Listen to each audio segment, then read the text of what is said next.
जय हिंद, वंदे मातरम। दोस्तों, आज के इस वीडियो में हम लोग इंग्लिश क्लास 12 इलेक्टिव बुक का नॉन फिक्शन का जो एक चैप्टर है द आर्गुमेंटेटिव इंडियन, इससे जितने भी इंपॉर्टेंट एमसीक्यू क्वेश्चन है आज हम लोग इस वीडियो में करेंगे। तो दोस्तों, वीडियो स्टार्ट करने से पहले आपसे मेरा एक ही रिक्वेस्ट है, अगर आप क्लास 12 बोर्ड में अच्छे नंबर लाना चाहते हैं तो आप इस वीडियो को शुरू से लास्ट तक जरूर देखिएगा। अगर आप इस वीडियो को शुरू से लास्ट तक देखते हैं तो आप लोग को इस चैप्टर से एक भी क्वेश्चन छूटने का संभावना नहीं रहेगा। तो आइए वीडियो शुरू करते हैं। फर्स्ट में यहाँ पर बोल रहा है दोस्तों, who is the writer of the chapter the argumentative Indian.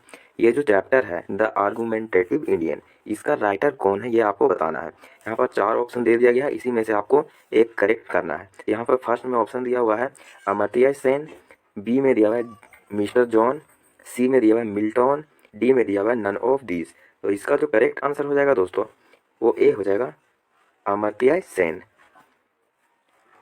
Next question देखते हैं दोस्तों, for how long did Krishna Menon deliver his speech at UN. Krishna Menon जो है वह यूएन में कितने देर तक स्पीच दिए थे, मतलब यूनाइटेड नेशन में कितने देर तक नॉन स्टॉप वहाँ पर बोले थे, स्पीच दिए थे। तो इसका जो ऑप्शन दिया हुआ है दोस्तों, ए में दिया हुआ है 4 आवर, बी में दिया हुआ है 6 आवर, सी में दिया हुआ है 9 आवर्स, डी में दिया हुआ है 1 आवर्स। तो इसका जो करेक्ट आंसर हो जाएगा दोस्तों वो सी हो जाएगा, 9 आवर्स।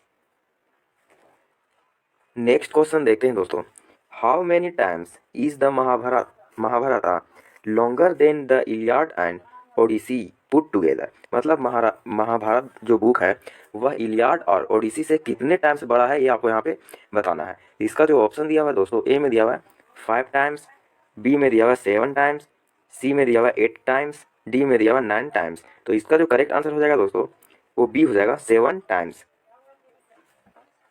नेक्स्ट क्वेश्चन देखते हैं दोस्तों, as per the lesson in Mahabharata there was a tussles between, यहाँ फिर लाइन दे दिया गया, मतलब यहाँ बोल रहा है लेसन के हिसाब से महाभारता में जो लड़ाई हो रहा था वो किन दोनों के बीच में हो रहा था, मतलब किन दोनों के बीच में बहस ज़्यादा हो रहा था ये आपको यहाँ पे बताना है। तो इसका जो ऑप्शन दिया हुआ है दोस्तों, ए में दिया हुआ है अर्जुना एंड द्रौपदी, बी में दिया हुआ है कृष्णा अर्जुन, सी में दिया हुआ है भीष्मा एंड कृष्णा, डी में दिया हुआ है नन ऑफ दीज। तो इसका जो करेक्ट आंसर हो जाएगा दोस्तों वो बी हो जाएगा, कृष्णा एंड अर्जुन के बीच में लड़ाई हो रहा था।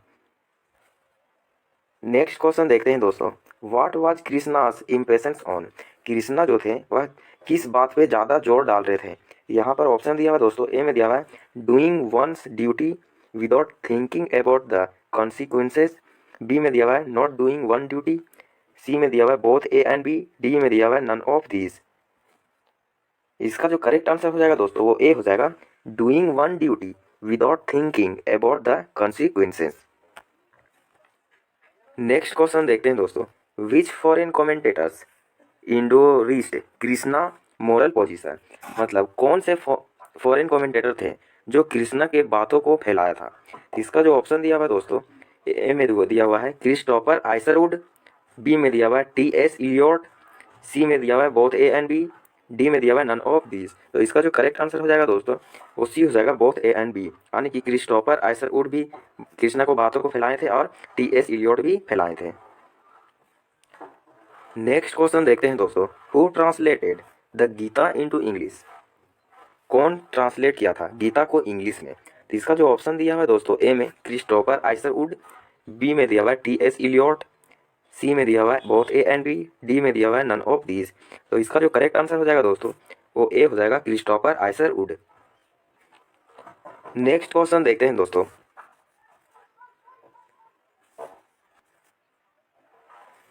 What we are the justification of J B. Robert Oppenheimer. मतलब जे रॉबर्ट ओपन हीमर जो है अपने बचाव में क्या कहे थे, मतलब क्या बोले थे। इसका जो ऑप्शन दिया हुआ है दोस्तों, ए में दिया हुआ है he was regretful for his doing, B में दिया हुआ है he presented Krishna teachings, C में दिया हुआ है ही एस्केप्ड, डी में दिया हुआ है ऑल ऑफ दीज। तो इसका जो करेक्ट आंसर हो जाएगा दोस्तों वो बी हो जाएगा, he presented Krishna's teachings. Next question देखते हैं दोस्तों, Sarojini Naidu was elected fill the blanks years earlier than the first woman to be elected in the British political party। British political party में जो वोमेन फर्स्ट टाइम इलेक्ट हुई थी उससे कितने साल पहले सरोजिनी नायडू जो है वह इलेक्ट हो चुकी थी। तो इसका जो ऑप्शन दिया हुआ है दोस्तों, ए में दिया हुआ है 80, बी में दिया हुआ है 60, सी में दिया हुआ है 70, डी में दिया हुआ है 50। तो इसका जो करेक्ट आंसर हो जाएगा दोस्तों वो डी हो जाएगा 50। नेक्स्ट क्वेश्चन देखते हैं दोस्तों, who instigated Yudhishthira to fight the battle. Yudhishthira को किसने उत्साया था लड़ाई करने के लिए। तो इसका जो ऑप्शन दिया हुआ है दोस्तों, ए में दिया हुआ है कृष्णा, बी में दिया हुआ है अर्जुन, सी में दिया हुआ है द्रौपदी, डी में दिया हुआ है ऑल ऑफ दीज। तो इसका जो करेक्ट आंसर है हो जाएगा दोस्तों वो सी हो जाएगा द्रौपदी। नेक्स्ट क्वेश्चन देखते हैं दोस्तों, who were disputes and sent Indian by the merchant and craftman. Merchant और क्राफ्टमैन जो थे वह एंशियंट टाइम में किस से ज़्यादा लड़ाई किया करते थे। तो इसका जो ऑप्शन दिया हुआ है दोस्तों, ब्राह्मण्स, बी में दिया हुआ जनरल क्लास पीपल, सी में दिया हुआ सिख, डी में दिया हुआ ऑल ऑफ दीज। तो इसका जो करेक्ट आंसर हो जाएगा वो ए हो जाएगा ब्राह्मीण। नेक्स्ट क्वेश्चन देखते हैं दोस्तों, due to brahmanical orthodoxy which two religions were spread rapidly. यहाँ पर TWO होगा। यहाँ पर बोला है ब्राह्मीण का जो पुराना सोच था कि हम ही सबसे बड़ा ज्ञानी है, तो वो कौन दो रिलीजन थे जो उनके आसपास आते थे। इसका जो ऑप्शन दिया हुआ है दोस्तों, ए में दिया हुआ है सिक्किम एंड जैनिज्म, बी में दिया हुआ है जैनिज्म एंड बुद्धिज्म, सी में दिया हुआ है both A and B, D में दिया हुआ है नन ऑफ दीज। तो इसका जो करेक्ट आंसर हो जाएगा दोस्तों वो बी हो जाएगा Jainism and Buddhism. Next question देखते हैं दोस्तों, what is the meaning of the term egalitarianism. इस चैप्टर में एग्लेटेरिज्म का वर्ड एक यूज़ किया गया है, इसका मतलब क्या होता है ये आपको बताना है। तो यहाँ पर जो ऑप्शन दिया हुआ है दोस्तों, ए में the believes that people deserve rights based on their caste, B में दिया हुआ है the believe that all people deserve equal rights irrespective of their caste, या फिर सी में दिया हुआ है बिलीफ, डी में दिया हुआ है रिस्पेक्ट। तो इसका जो करेक्ट आंसर हो जाएगा दोस्तों वो बी हो जाएगा the believes that all people deserve equal rights irrespective of their caste. Next question देखते हैं दोस्तों, which pitfalls are to be avoided according to Sen. Pitfall का मतलब डेंजर होता है, मतलब सेन के हिसाब से कौन कौन से डेंजर अवॉर्ड हमें करने चाहिए हम इंडियन को। तो इसका जो ऑप्शन दिया हुआ है दोस्तों, ए में दिया हुआ है that democracy is a gift from the western world and Indian simple accept it, B में दिया हुआ है that there is something unique in Indian history make the country only situated to democracy, C में दिया हुआ है both A and B, D में दिया हुआ है नन ऑफ दीज। तो इसका जो करेक्ट आंसर हो जाएगा दोस्तों वो सी हो जाएगा बोथ ए एंड बी।